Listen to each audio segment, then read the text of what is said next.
Home. Happy Sabbath. In the book of Hebrews, chapter 11 and verse 10, we read, "For he looked for a city which hath foundation, whose builder and maker is Yahweh."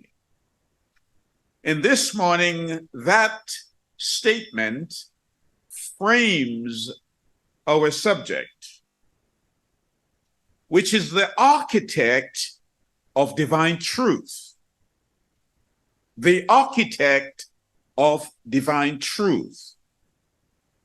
We see that Abraham here was called out from Babylon and was told to go to the promised land. But the place that he looked for was that one that John or Yohanan saw in Revelation 21, saying, "I saw that city coming down out of heaven, adorned as a bride."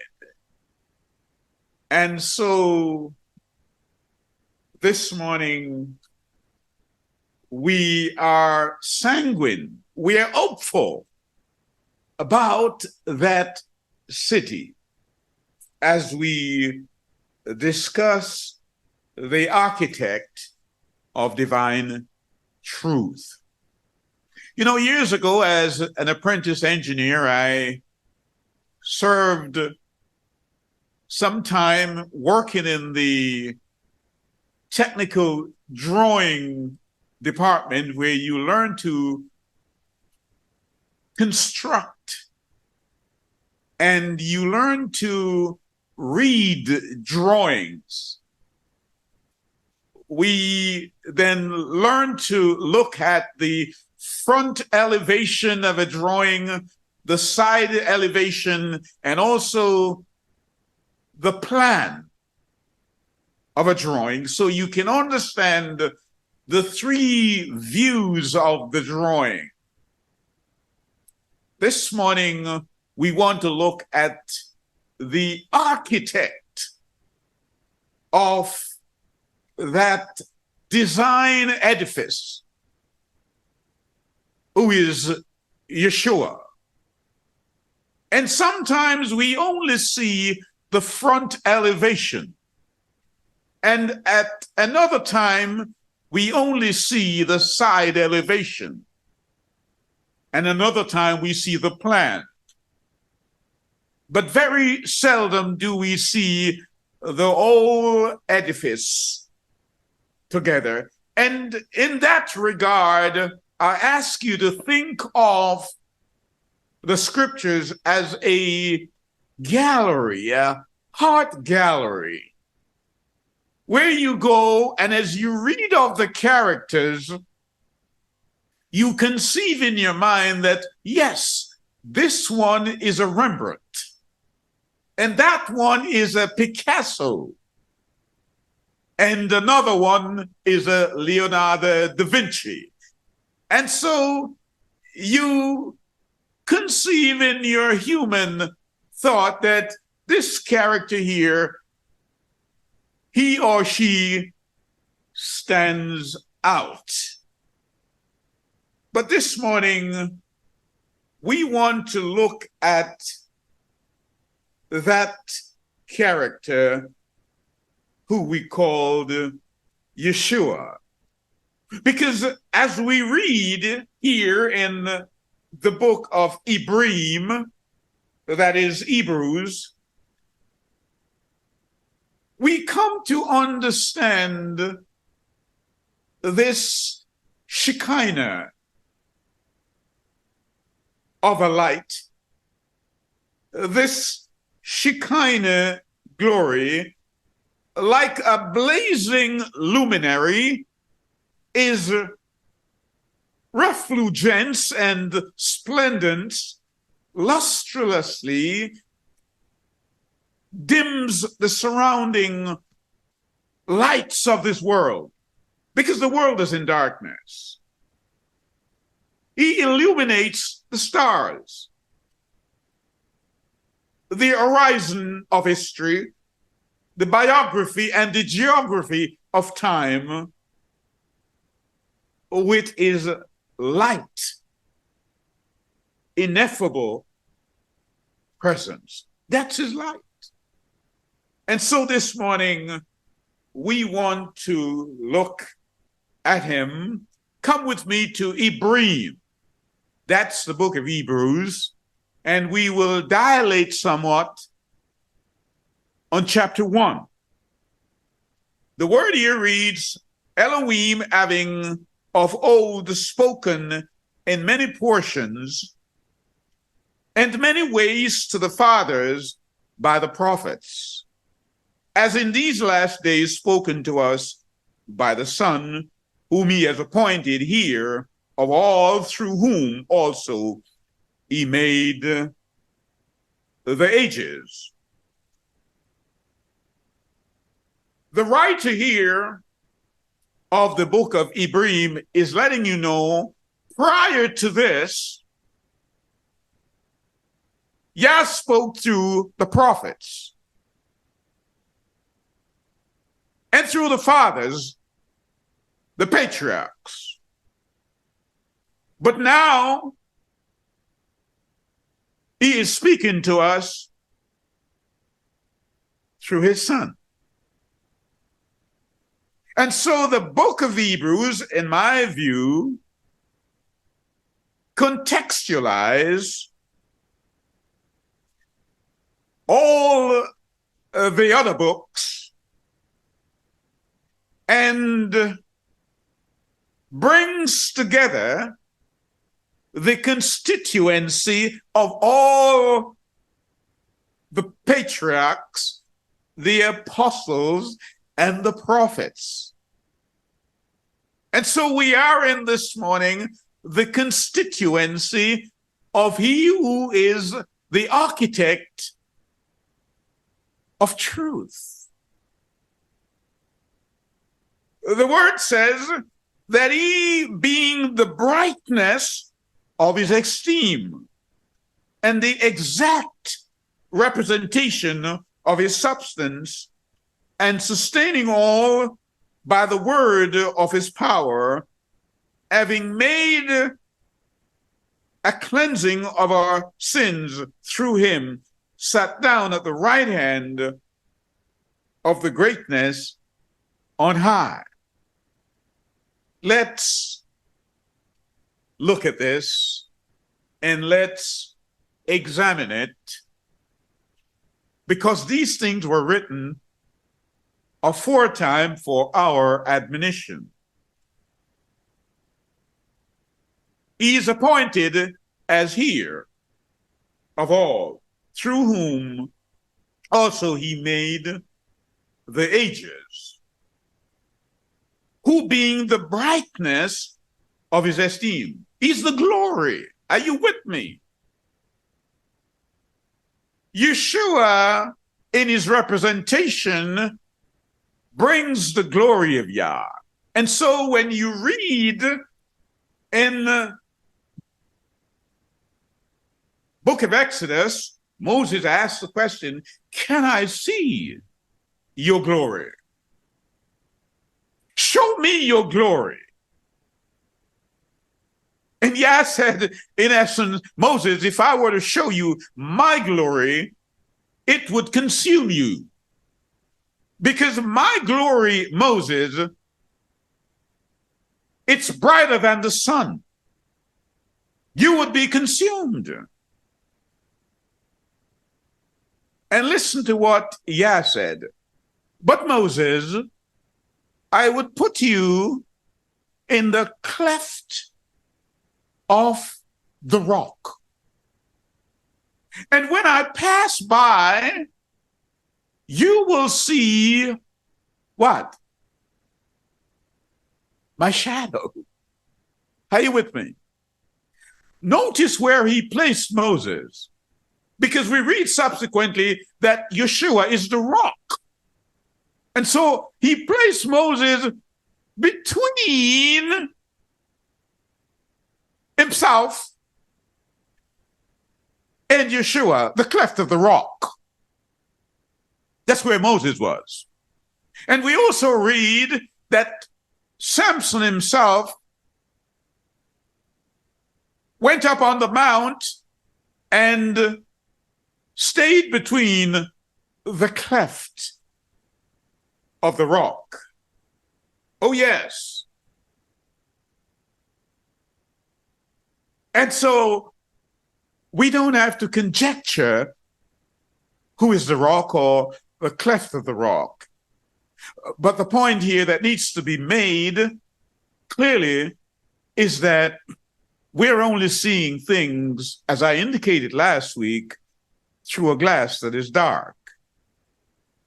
Because that which happens in the spiritual realms casts a shadow on the earth. And so we're seeing that silhouette. But this time, he's saying, I am sending my son. And my son is the exact representation of my image. And so what we're dealing here in the book of Ibrahim is that we have a comparison being made, a juxtaposition between that which Moses was the mediator for and that which he is the mediator of. And so what we're dealing here is we're dealing not with what is good and evil, we're dealing with what is good and better. Because he brings and he controls and he mediates the better covenant. And that's what the writer here wants us to know. Verse 5. For to which of the messengers, which of the angels did he ever say, you are my son? Today I have brought you forth, and again I shall be to him a father, and he shall be to me a son. He never spoke like this to any angel. So he's greater than the angels. Understand that. Because later on when we look at the book of Colossians, we will see one of the concerns that Paul had of the teachings in Colossae and also the neighboring church of Laodicea is that the people, they were worshiping angels. And so the writer here wants you to know that he is greater than the angel, and he is the only one that is worthy to be worshipped. This is the architect. This is the one who penned everything and did the drawing for Moses. He said to Moses in Exodus, Shemot, chapter 25 and verse 8, he says, build me a sanctuary.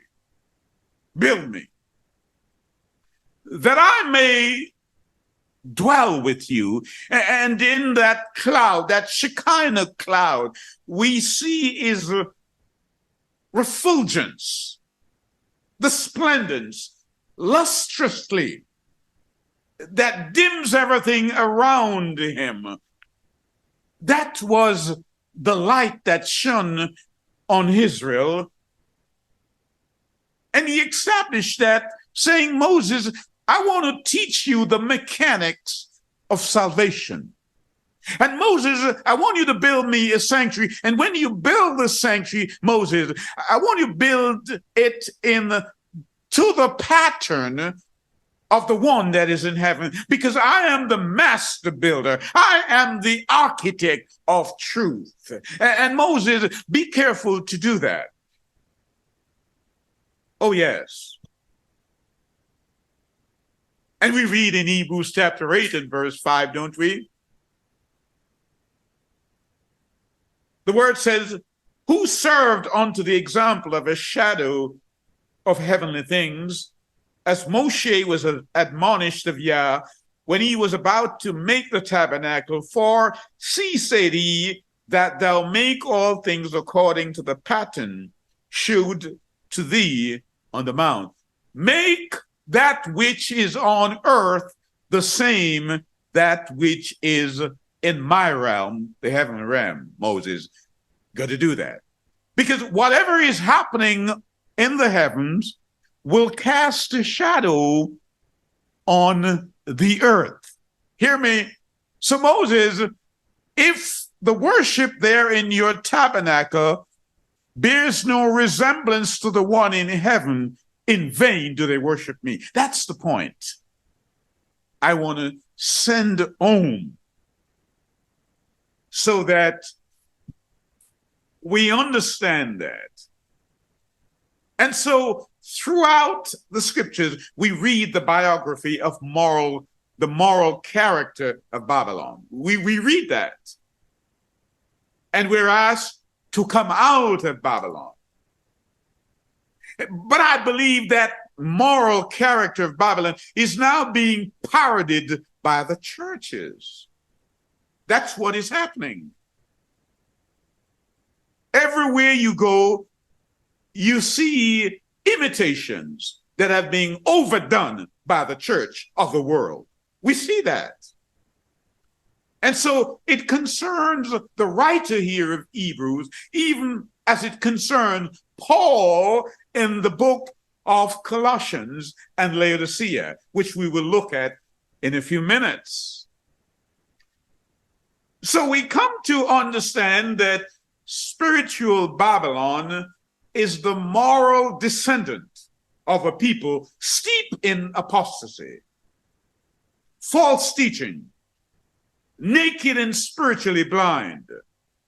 So this era belongs to the idea that we can come and worship the Creator any which way we feel, bring in strange offering in speech and deportment. Evidently, the language of the word requires more application than it does exposition. And so we're dealing with here in the book of Hebrews a people who were about to lose their standing in faith. These are the people they would call the lapsee. The lapsee were those who lapsed in faith. Some were going to the stake and losing their lives, but there were others who were lapsing in terms of their understanding and practice of the faith. And today we have as many lapsee as they did then. And so the writer of Hebrews is letting you know that worshiping of angels is out of the way. You ought not to do that. And so he presents Yeshua here, and we'll read on. Verse 8, but to the Son he says, your throne, O Elohim, is forever and ever. A scepter of straightness is the scepter of your reign. You have loved righteousness and hated lawlessness. Because of this, Elohim, your Elohim, has anointed you with the oil of gladness more than your companions. And you, Master, did found the earth in the beginning, and the heavens are the work of your hands. They shall perish, but you remain. And they shall all grow old like a garment, and like a mantle you shall fold them up, and they shall be changed, but you are the same, and your years shall not fail. And like a mantle you shall fold them up, and they shall be changed, but you are the same, and your years shall not fail. So the writer presents Yeshua as supreme, the supremacist supremacy of the Messiah is what he wants you and I to know. And almost plaintively, he writes, he is somewhat anguished. And perhaps you say, the writer here is full of emotions. And so he becomes perhaps the angstiest, because he's angstier than all the others who write. Because the word says, in the last days, many will leave the faith. 1 Timothy 4 says, the Ruach speaks expressly. In the last days, many will leave the faith. But many of the people who have left the faith have remained in the church because they have not understood that the faith is in Yeshua. And so I hear people indiscriminately and callously ask the question, well, what faith do you belong to? And in response, ignorantly, those who are asked say, well, I'm a Baptist. And another, I'm a Pentecostal. Oh, I was born in the Adventist church. Another, I'm a Catholic. And so you give the impression to those who are listening that there is more than one faith. And so we want this morning, as we study the book of Ibrahim, to present the simplicity of that complexity again. Some things we have to beat like a drum so that those who are listening will hear it even from a distance. Because the supremacy here of Yeshua is what we want to present. Come with me to chapter 2 of Ibrahim. Because of this, we have to pay more attention to what we have heard, lest we drift away. For if the word spoken through messengers prove to be firm, and every transgression and disobedience received a right reward, hear me, how shall we escape if we neglect so great a deliverance? How? Which first began to be spoken by the Master and was confirmed to us by those that heard. Elohim also bearing witness, both with signs and wonders, with various miracles and gifts and Kodash spirit distributed according to his own desire. Are you with me? He's letting you know that this Yeshua is greater than Moses, because Moses spoke of him. In fact, in Deuteronomy 18 and verse 15, Moses said, Yah was going to raise up a prophet like unto him. When he come, hear him. So the writer of Hebrew is letting you know he's here. And while he spoke with the prophets of old and through the patriarchs, he's now speaking to us. So who would you listen to? Who must you listen to? He's saying, I have sent out all the emissaries, and I spoke to them to tell you, but now my son is here, because all of them made reference to him. If you were born in Adam's time, you looked to Calvary for your salvation. And if you're born subsequently to Calvary, you look backwards to your salvation. So men of all ages must come to Calvary for their salvation.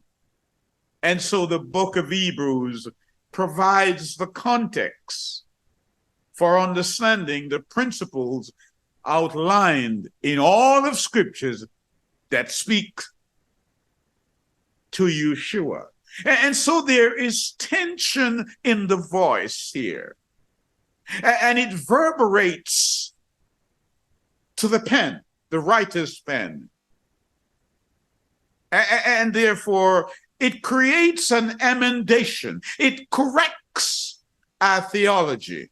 Because our spoken theology, if it's not consistent with our lived religion, then in vain are we worshiping. And so the word here wants us to know that the chemistry of the writer's love against the disunity that exists in the church, it is that frames the motive for writing to us. And so as we come and we look into this gallery, this constituency of believers, we see this portrait of Yeshua hanging on the wall of our intellect, of our cognition, and that's the classic piece, the masterpiece that we as aficionados come with our spectacles perched on our noses. We come to view this masterpiece. And the writer, some say Paul wrote it, some say Timothy wrote it, others say that Luke wrote it, but we can conclude and say, yeah, breathe it. That's the word. And so we are looking this morning at this masterpiece, this portrait of Yeshua being supreme over Moses, over Solomon, over David, over the angels, over all things. This is the masterpiece that we come to the gallery, we call the church, to look at this morning. And the word said, even as it is being auctioned, if we would only bid on this son here, just bid on him this morning in the auction house, we would get the whole estate. And therefore, that's what we're trying to do this morning. The word is letting us know that he is who he says he is. But we recognize that some, like casualties, are in the church, not knowing that they're casualties of false teaching. And so this morning, as we study and as we present this message, it follows the inflection of the apostles and of the prophets and of the patriarchs. So we desiderately, we have a desire for you to correct the misconceptions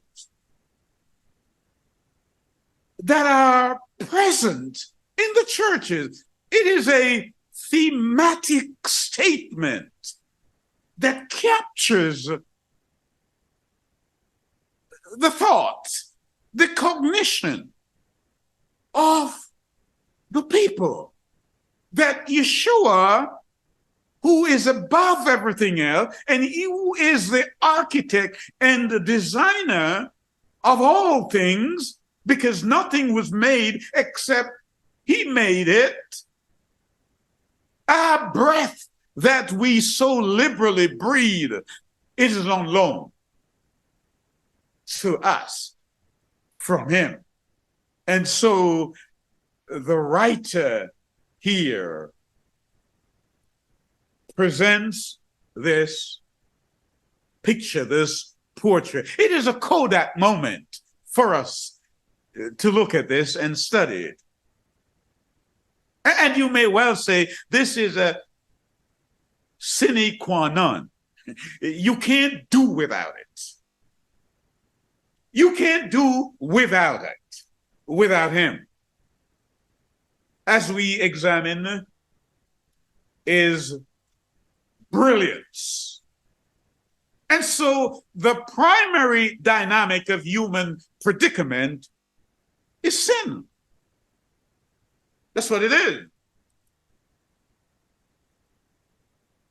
Because the philosophers of this world, they try to get around it. And they try to look at your behavior and to interpret your behavior, but they don't understand your internal structure. They do not comprehend your internal architecture. They don't understand your mind, because your mind is wired to connect to Yah, and through him who speaks to you, you understand things. But the philosophers, they have another way of doing things. And that's why I want you to come with me to the book of Colossians. The book of Colossians, and we will look at chapter 1. We've got to understand that at the time of this writing of Colossians, Paul is in prison.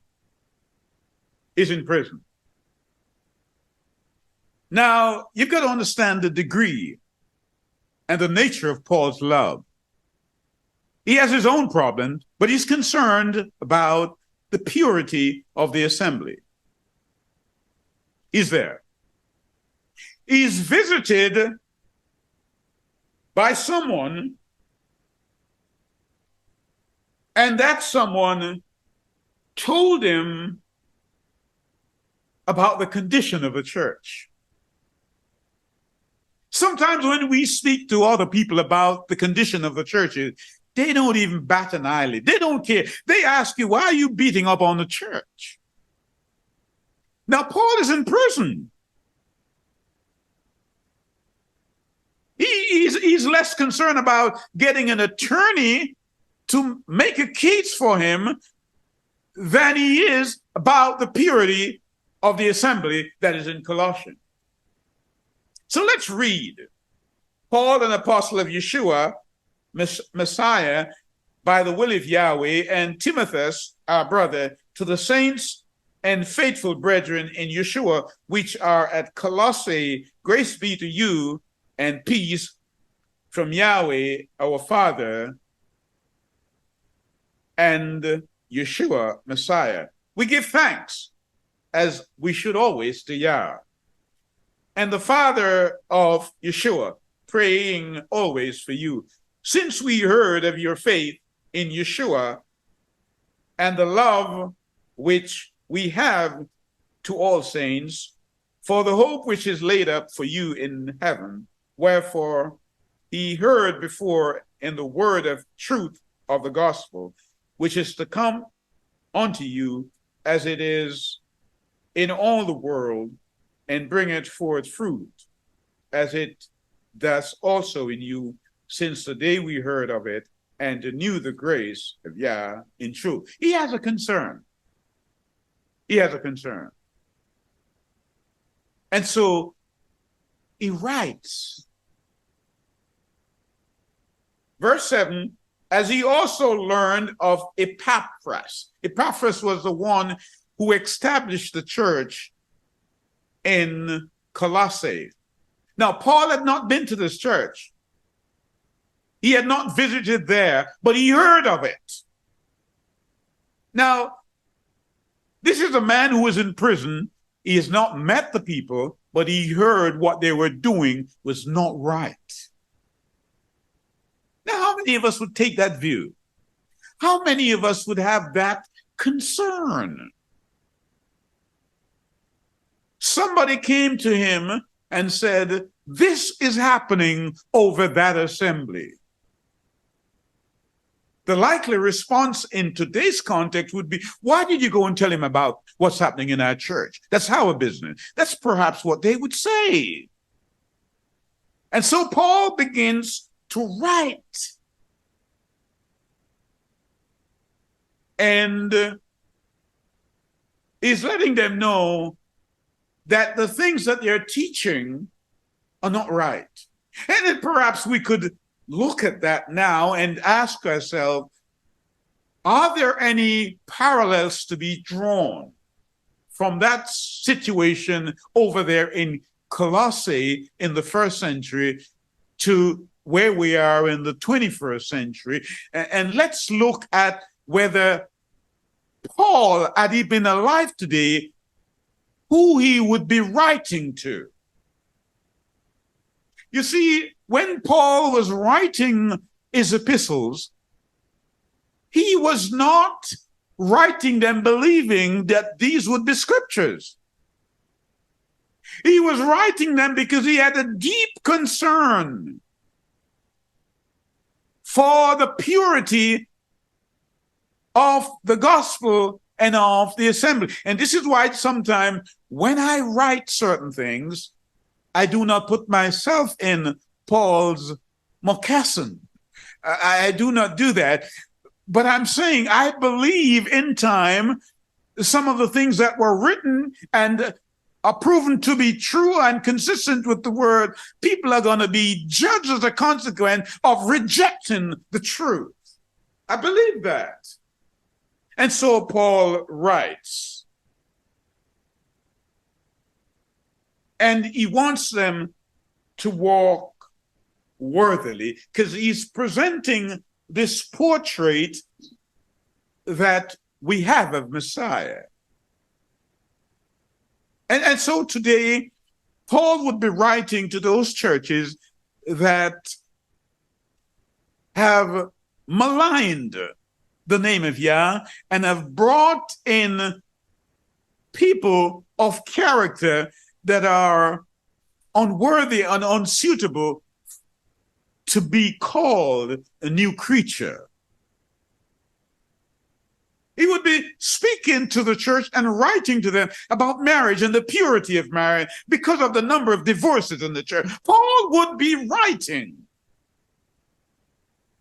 He would be writing to those churches that are saying that there is another gender other than that which was created in Genesis, male and female.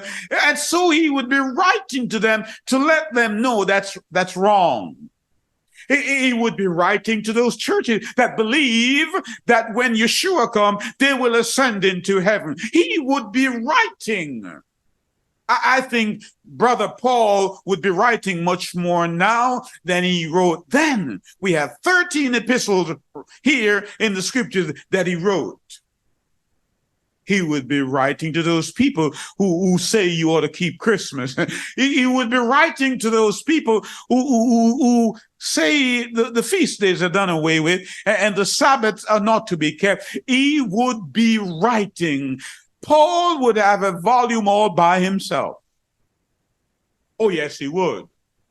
And as for those women that come all decked up in their jewels and short skirts and exposing parts of their anatomy that no one else have business seeing other than their husband, he would be writing to those churches, those pastors that teach that the law is done away with and that they're under grace and there is no need to keep the law because the law is Jewish. He would be writing to them, you foolish Americans, you foolish British, you foolish, wherever they were, he would be writing to them, Greek, Russian, wherever, Chinese. He would be writing to these churches because he sees that they are in error. He sees that. And so Passover, you don't keep it, but you keep communion almost every weekend. You keep it every 13th Sabbath. He would be writing to you and ask you, well, where did you get that from? He would. Where do you get that profile? Where do you get that mandate? And so it behooves us. And so we must ruminate on these things. We have to. We must sink ourselves deeply in thoughts, pensively and otherwise. And so as we look into that soliloquy of our circumstances, we're now drawn to Colossians chapter 2. Colossians chapter 2. For I would that you know what great conflict I have for you. I want you to know that. I have a great conflict for you. Sometimes people don't understand the concern you have for them. They misread that. And so Paul here is letting the people know, I have a great conflict for them, even at Laodicea. He has a conflict for Colossae, or the believers in Colossae, and also for the people in Laodicea. In fact, in chapter 4, Paul says, when this letter reaches you, make sure you let the people in Laodicea read the same letter as well, because you're doing the same thing. Are you with me? And so Paul here is anxious. He is the anxiest of them all. I have a conflict. Why? That their hearts might be comforted, being knit together in love, and unto the riches of the full assurances of the understanding, to the acknowledgement of the mystery of Yah and the Father of Yeshua, in whom are hid all the treasures of wisdom and knowledge. And this I say, lest any man should beguile you with enticing words. Let no pastor, let no elder, let no bishop, let no priest entice you with what? Enticing words. Because Paul understands that he's in a Hellenistic culture where philosophy is the currency of the day. You had the Epicureans and you had the Stoics. And these men study these things and they become philosophers. But when Paul went to Athens, Paul found that they were worshiping an unknown Yah. They didn't even know his name. Are you with me? Let me say that again. They did not even know his name. And you say, how could that be? It's the same way when you go to church and you say Yahweh or Yeshua. People ask you, what are you saying? Because they're so comforted with the thought Jesus. They don't even know his name, just like it was then. So Paul here is saying, though I'm not there in the flesh, I'm with you in spirit. And so Paul is letting you know that the same Yeshua that we read of earlier in the book of Hebrews, that light, hear me, that incandescent light, that Shekinah glory that stood over the camp of the Hebrew people coming from Egypt, that light that hovered over the darkness of this world, because the world is in darkness. And so understand what I am really saying, that when a light shines upon an object and that object rejects the light, It forms a shadow. When the light shines from the sun and shines up on the earth, and the earth reflects and throws a shadow, we see that shadow. Hear me? So when Yeshua, that light, came into the world and sends the light of truth to the people, and the earth, the people reject the light, it casts a shadow on his body. And that's what Colossians is dealing with. Understand that. This incandescent light that we experience in Exodus, he says, well, let's read verse 14 so you get the context. It says that blotting out the handwriting of ordinances that was against us, which was contrary to us, and took it out of the way, nailing it to the cross. You got to understand the culture here, what happens. In those times when you commit a crime, it was written and put to you, and until your bail is paid, that stays in your cell. Are you with me? The handwriting of ordinance, it stays in your cell to make sure that you know that you owe the society a bill, and that bill must be paid before you can be released from prison. That was ours. But he, Messiah, took it, our bill, and paid the price with his life. Now you might understand when Paul was in prison one night and the earthquake came. Remember that earthquake? Not as if you were there, but, by way of word picture. There was an earthquake and the prison doors opened. The warden of that prison became anxious. Why? Because he knew that the handwriting of all those prisoners that were in their cell, if it wasn't paid, and these prisoners were going to be released. He knew that. And so he pulled his sword and was about to commit suicide. The handwriting of the ordinances that were against us for the crimes we committed, that's what Yeshua pinned to the cross, not the law. Not the law. And so Paul would be writing to these people saying, what are you teaching the people? What are you teaching them? That the law, that the kingdom of heaven has no law? I've heard it said, the Sunday is the Christian Sabbath. I've heard that said. And so Paul would be writing to all these Sunday churches saying, my brothers and sisters, where did you get this from?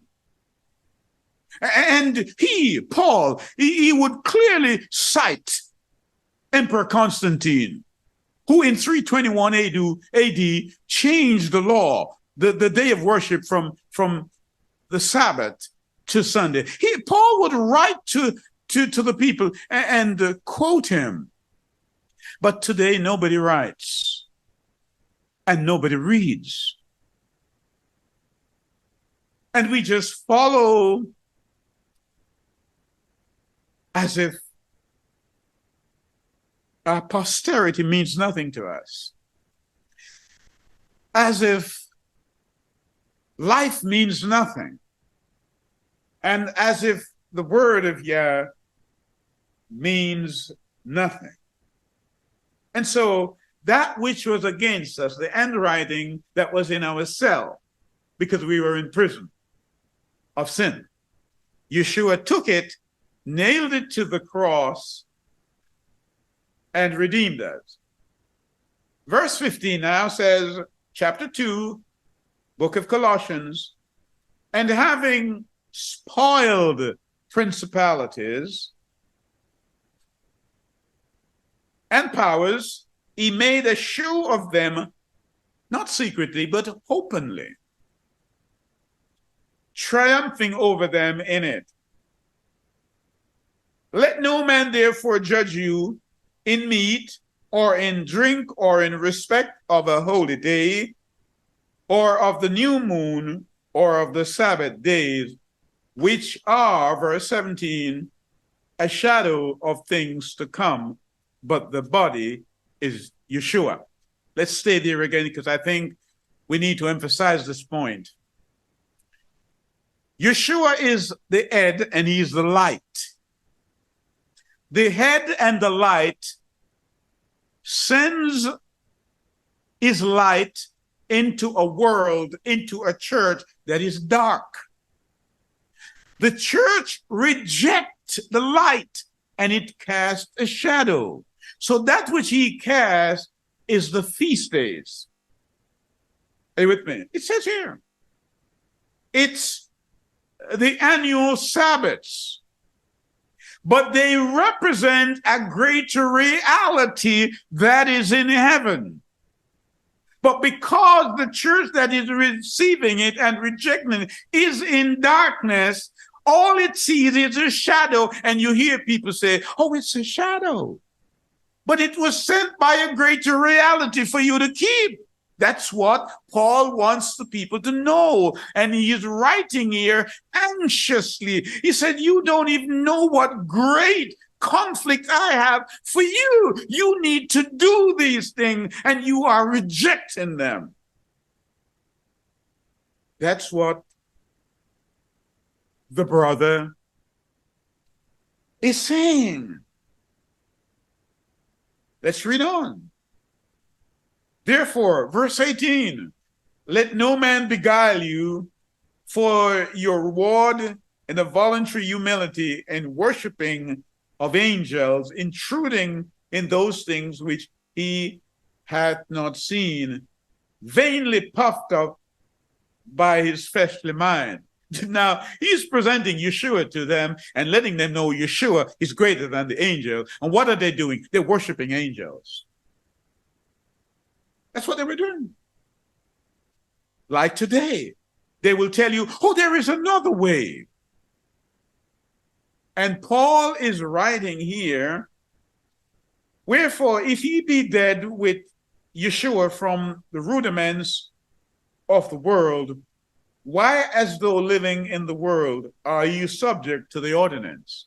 Why are you following the word? When you died, hear me? When you died in baptism, when you are immersed in something we said some weeks ago, then you are supposed to what? Have the what? The substance of the things in which you were submerged. When you dye something in a dye and you take it out, it comes out with that color. So if you die in baptism, why don't you come out looking like Yeshua? Why? Because you're following the world. And what? Guess what? There is nobody to write to you. There is no Paul. There is no Apollos. But then you say, but I have a pastor. And I ask you, where is he? Where is he? Because you've got to understand that the word says that this is a second Exodus. Hear me? There is a second Exodus, but it's a spiritual Exodus. And join me in Jeremiah 16. Jeremiah chapter 16. Let me just confirm that for you. And we're going to begin at verse 14. The word says, therefore, behold, the days come. That means it's a future tense. Saith Yahweh, that it shall no more be said that Yah liveth, that brought up the children of Israel from the land of Egypt. It won't be said. That was a small thing, even though it was a great thing, in comparison to that which I'm going to do. But, verse 15, yet Yah liveth that brought up the children of Israel from the land of the north, from the land of the what? And from all the lands whither he had driven them, and I will bring them again into their land that I gave unto their father. So there is a second Exodus taking place. But if you understand that, you must understand this. If there is a second Exodus, because in order to understand what's going to happen in the future, you must understand the past. You must study history. That means there is going to be a slaying of the firstborn. Hear me? And perhaps you ask, well, what is the firstborn? The priests, remember at Mount Sinai, were substituted for the firstborn. When Moses said, who is on Yah's side, come over here. And the priests, the Levites came over and they became the chosen, the firstborn. And so we may well say as a parallel that the pastors, the bishops, the priests are going to be the firstborn. And if there is a second Exodus, there is to be a slaying of the firstborn. Why? Why will he slay them? That's a very good question to ask, is it not? And it is worth us looking at Zechariah chapter 13. Zechariah chapter 13. And we read, beginning at verse 1, in that day there shall be a fountain open to the house of David and to the inhabitants of Jerusalem for sin and for uncleanness. And it shall come to pass in that day, saith Yahweh of hosts, that I will cut off the names of the idols out of the land, and they shall no more be remembered.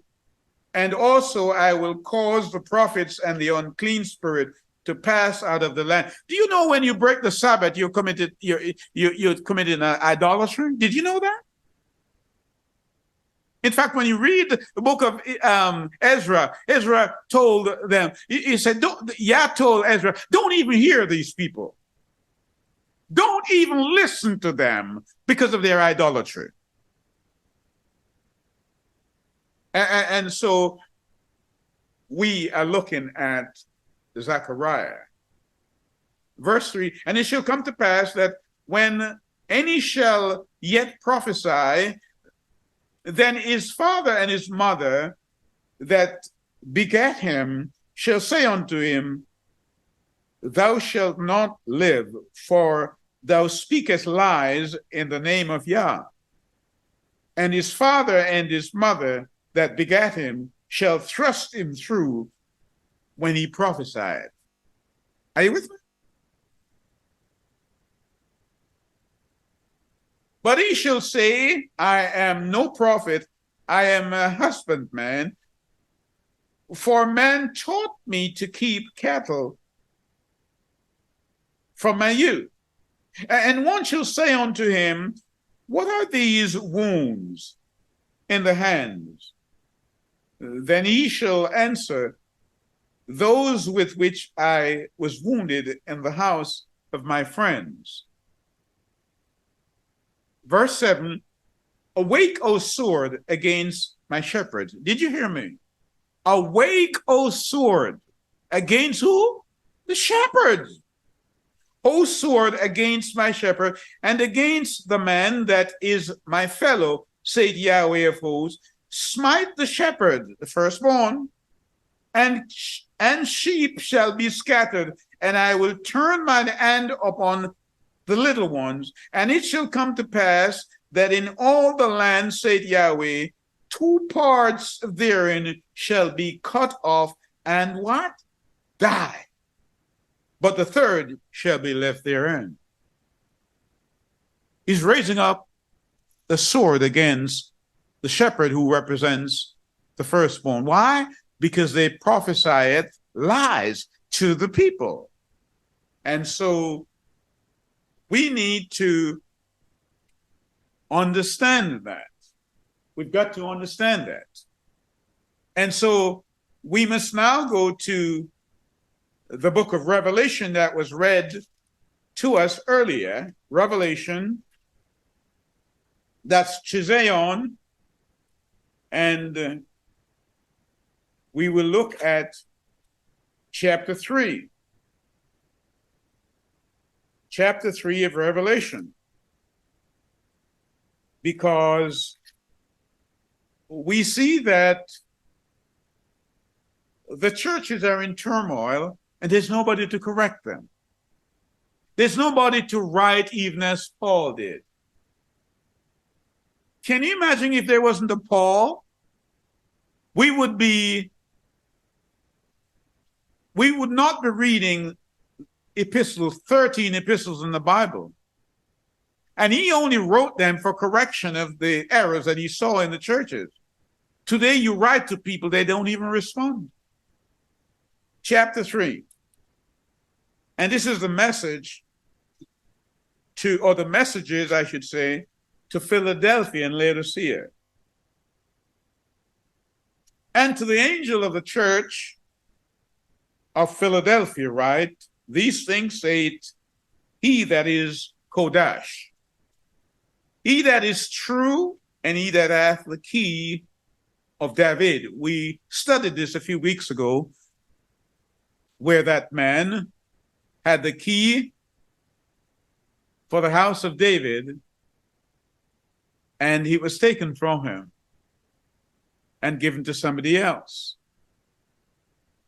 So this is the key that we're talking about. I know thy works. I've watched you. My eyes roam around the earth, and I know what you're doing. I have set before thee an open door. Here it is. In Deuteronomy, he said, there is blessing and there is cursing. An open door. Choose blessing. The people have chosen cursing. And sometime when I use that to explain the nature of slavery, it's hard for some people to swallow. What do you mean? I say to people, why do you look at slavery in the context of the 16th and 17th century? I said the British and the Americans, they commercialized slavery. And they became the slave masters. But slavery, in one sense, was a chastisement for a people that had left Yah. And when you read Deuteronomy chapter 28, and particularly verse 68, he says, if you don't obey me, I will return you to Egypt, meaning into bondage, on ships. And so that's ruminative in the sense that when you hear that, you ask yourself the question, this is Deuteronomy. Moses is writing this. He will return us into bondage to Egypt on ships. Then it dawns on us that you ask yourself the question, which other group of people came to America or to Britain, to the ports of Bristol and Liverpool on ships as slaves? Tell me which other group of people. And may you dally through history. May you perambulate through the pages of history and tell me if the people that were taken to the Americas and Britain are not the people that came from Africa. Are they not? And so when I say it is a chastisement, we have to trace our steps all the way back to Deuteronomy. And so when we read here of the church of Laodicea, yes, as I know your works. I know what you're doing. I know what you're doing. Behold, I will make them of the synagogue of Satan. Are you with me? Which say they are Jews, but they're not. So hold on, because it is important that this statement is in the same passage. He's saying, those whom I brought back on ships stands the test of time to prove that they are the Jews. But there are others who say they are Jews and are not, but they are the synagogue of, it's here in the word, synagogue of Satan. Behold, I will come quickly. But verse 10 says, because thou hast what? Kept the word of my patience. Who is the word? Yeshua. You have kept him in your heart. You've kept it. I also will keep thee from the hour of temptation, which shall come upon all the world to try them that dwell upon the earth. Behold, I will come. Now, we could take this a bit further and look at the earth, because the earth in Revelation, 13 and verse 11 is not talking about the general earth, but a specific place in the earth, which some have concluded that it is America. Are you with me? He says tribulation is going to come up on them. Behold, I will come quickly. Hold fast which thou hast, that no man take your crown. There's a crown waiting.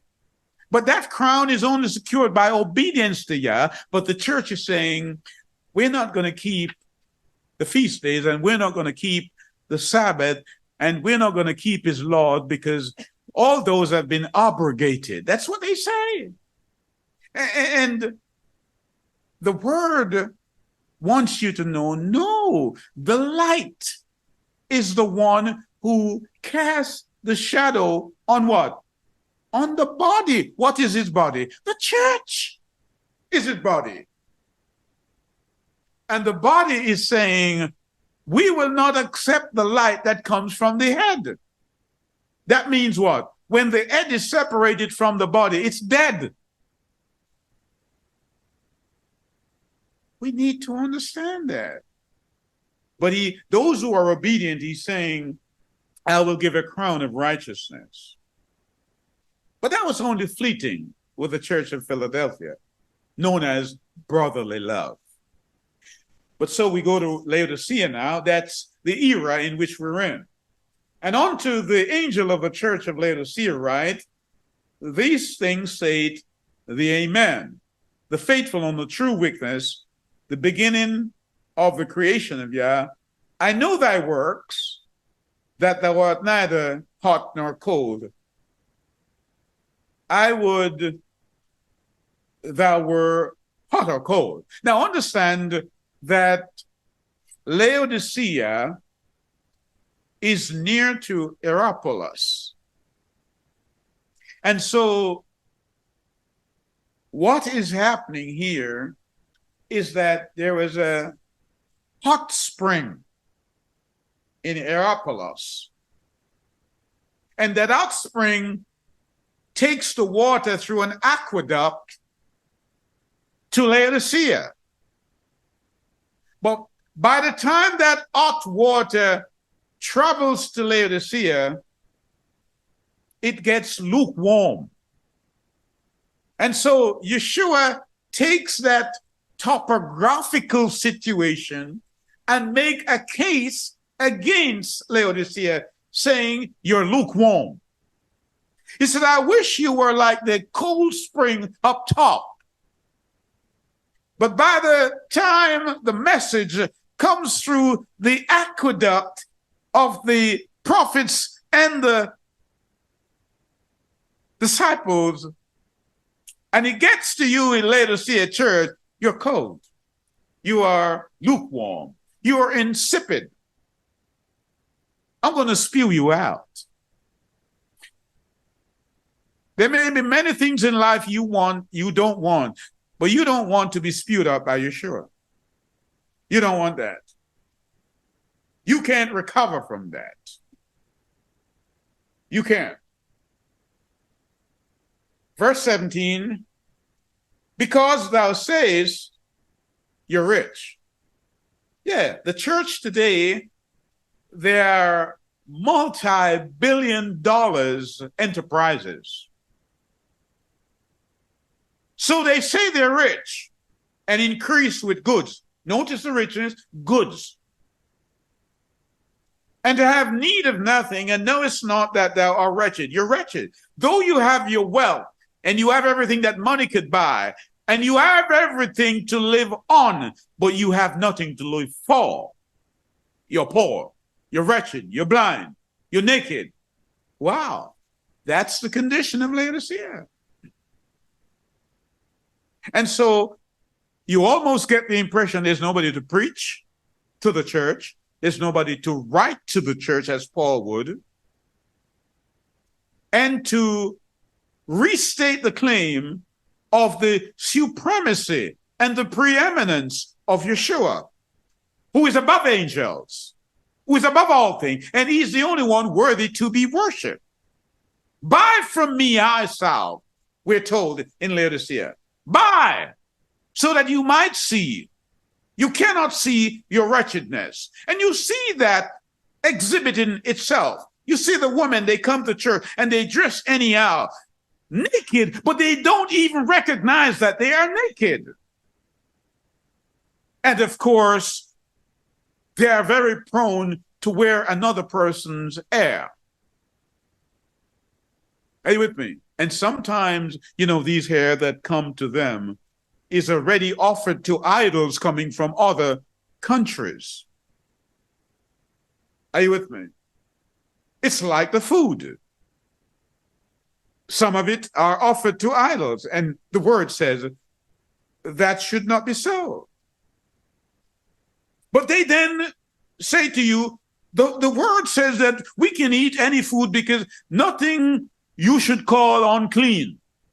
Because Yah said that we must eat anything as long as you offer in prayer and it's approved. But they forget something. They forget what Leviticus chapter 11 says. If the food is not approved in Leviticus chapter 11, then Yah cannot bless it no matter how many prayers you offer. So let's look at it this way. Let's say, for example, you go to a restaurant. It's your anniversary and you want to celebrate your anniversary. And you go to a restaurant and you order a most delicious and sumptuous plate of lobster. Are you with me? Giant cockroaches. These are put there to clean the oceans, scavengers. But people say they're delicacies. And they pay good money for this. Or a plate of crab. Or a plate of fish without scales. We won't even discuss the swine. We won't do that because, the word says that this should not be put into that temple where the Holy Spirit dwells. And so the light that comes from the word to us, we block it. And it casts a shadow of greater things that is to come. And so as we move into the day of trumpets, which is next Sabbath, we ask all of ourselves to examine and re-examine our own lives and to see whether or not we're in the Word. Whether or not we're in the Word. Because what is happening is that we are in the reception of deception. We're into philosophy. And men and women are spoiling us with that philosophy. We're rich in material things, but we are poor in spirit, in that we have not received any, some of us. Truth always unites people. It is error that divides people.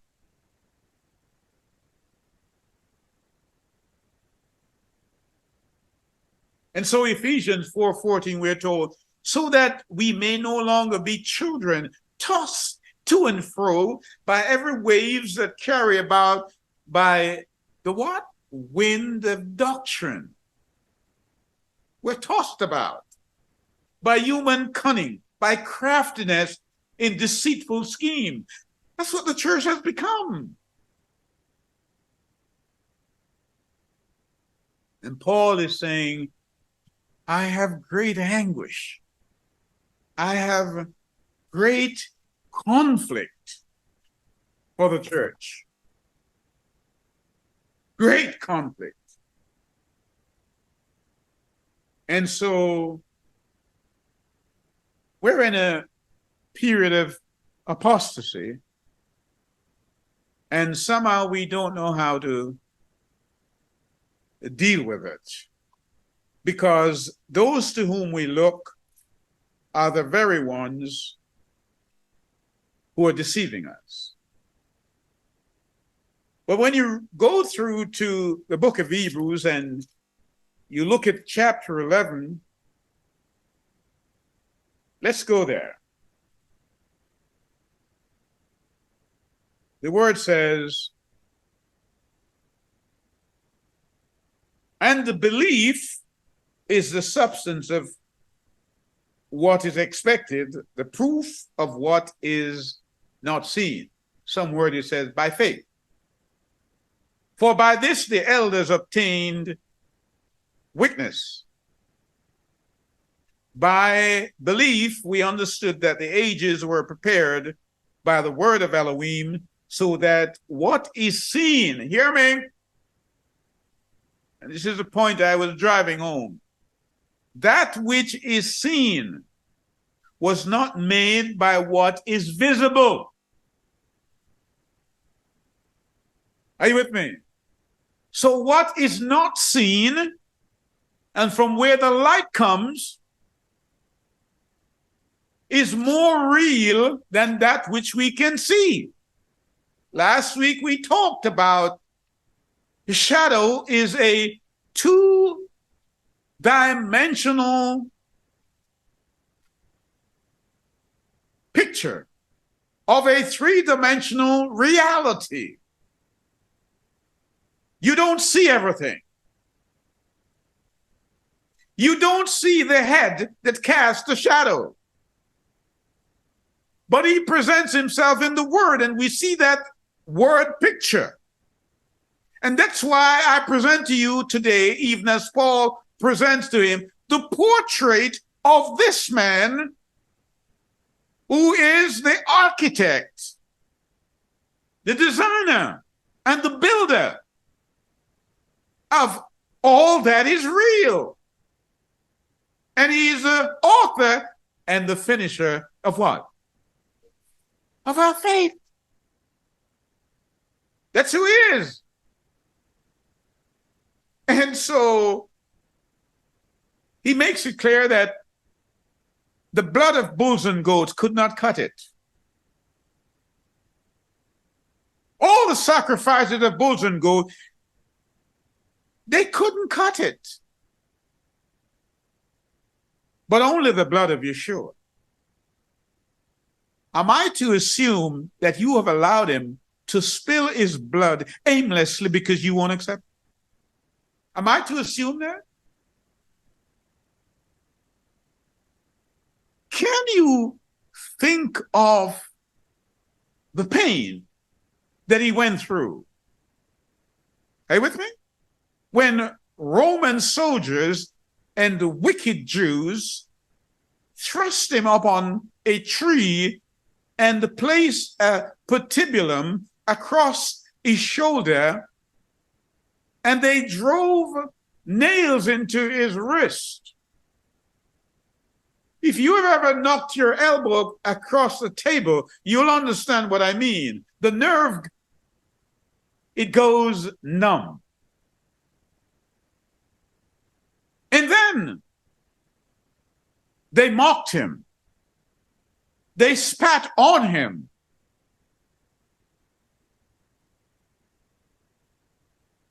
They did all manner of things. And the word says in Matthew and in Luke that when they put that light, that incandescent light, that Shekinah out, they nailed the Shekinah to a tree. Are you with me?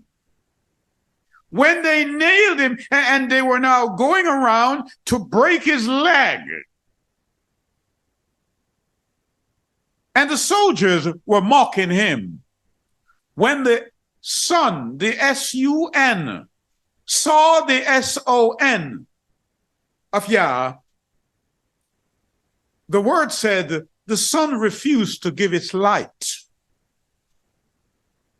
It's almost as if the S-U-N was vexed, was anguished, that the real light was being put out.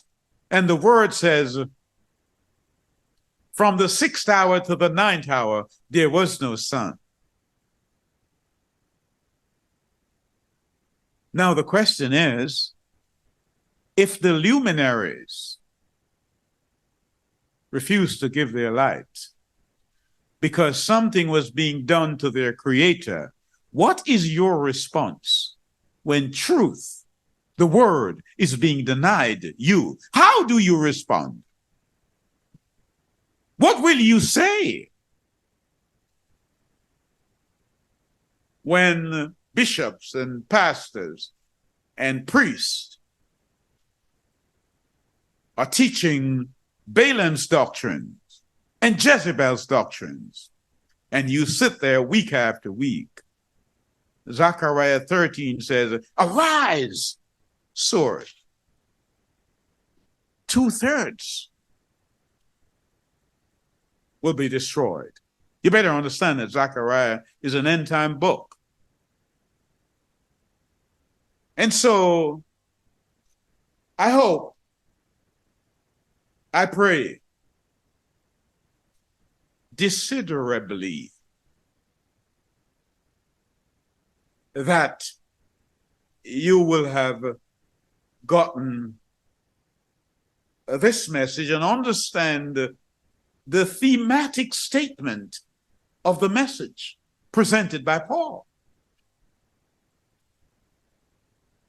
Like him, there is tension in my voice.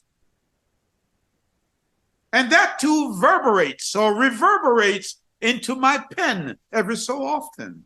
And I write, if only to create an emendation for the things that I see happening in the church, to correct the misconceptions that are in the church. Oh, yes. We must do that. The Bible says we must use the word for reproof, for counsel, for correction in righteousness. Shall we not do that? Shall we not thank Yah for sending us the Torah and the Brit Hadashah?